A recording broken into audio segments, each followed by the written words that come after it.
Hey, what's going on, spreads? Hope you're all keeping good, having a nice weekend. Internal wall insulation. I've seen that Dave's recently posted up on the coaching group. He's interested in tapping the internal wall insulation market.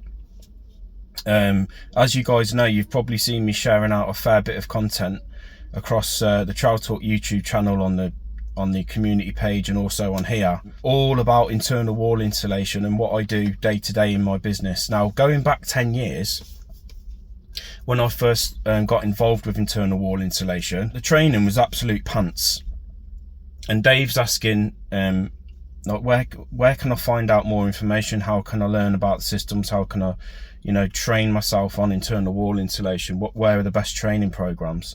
Right, and I can only go off my own experiences here. But when I did my training, I think it was with Kingspan. I think it was the K17 day course that I did, and this is going back years and years and years. I'll tell you what they didn't teach me and see if this makes sense with you. They didn't teach me about cold bridging. They didn't teach me about thin internal wall insulation options, because obviously they've only got the one product. They didn't teach me about condensation, black spot mold, where to use internal wall insulation, how to identify if a property is suitable for internal wall insulation, identifying like the 3 types of damp, whether it's rising, penetrating, or whether it's condensation related damp and black spot mold. So what I'm saying to you here in a nutshell is, guys, going on a day course and learning how to install internal wall insulation, you're probably going to spend like 2 or 3 hours with them sticking a board onto a wall and then skimming over it, right? But what they're not going to teach you is the fundamental background knowledge that you need for when to install internal wall insulation, and more importantly is the T.I.W.I systems, the thin internal wall insulation. For example, you might have seen me talk about and using products like aerogel, like the Semper Tap, like the thin XPS panels that you see me using, like the Jacko boards and things like that, and also the spray cork as well. That's another option. So there's loads of different options at the moment, guys, for internal wall insulation. And of course the thin options are much more appealing to the homeowner, which is the market that I'm in. So when you talk about internal wall insulation to plasterers, the assumption is that you've got to go through sort of government schemes where they're offering down these schemes for low income households, where they're going to shave off 50% of the cost and things like that. That's not the market I'm in. I go directly to the homeowner. I don't have anything to do with landlords or these government schemes or anything like that. For me, that's not where the money is. The money is where they're cold and they want to improve the comfort of their property, okay, and they're not looking at losing 100mm of floor space.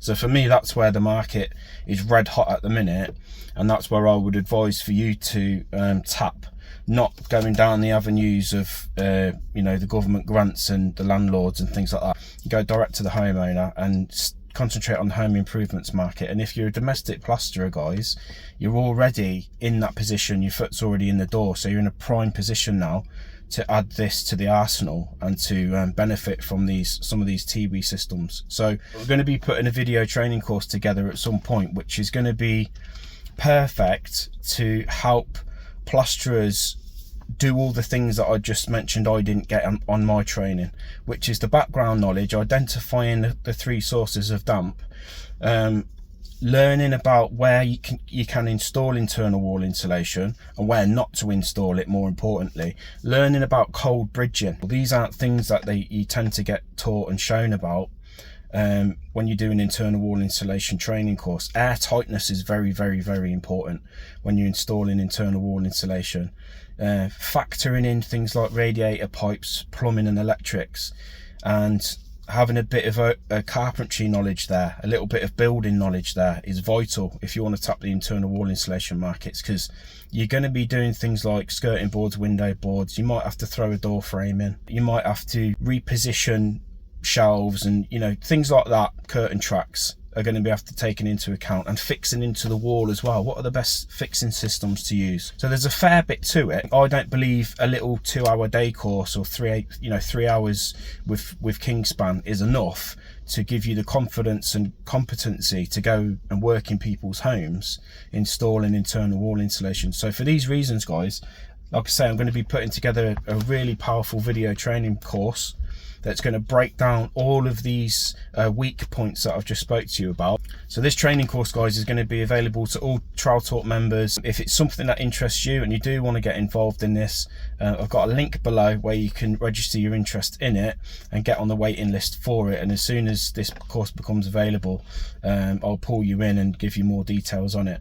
So I hope that's been helpful today, guys. Look forward to hearing from you soon.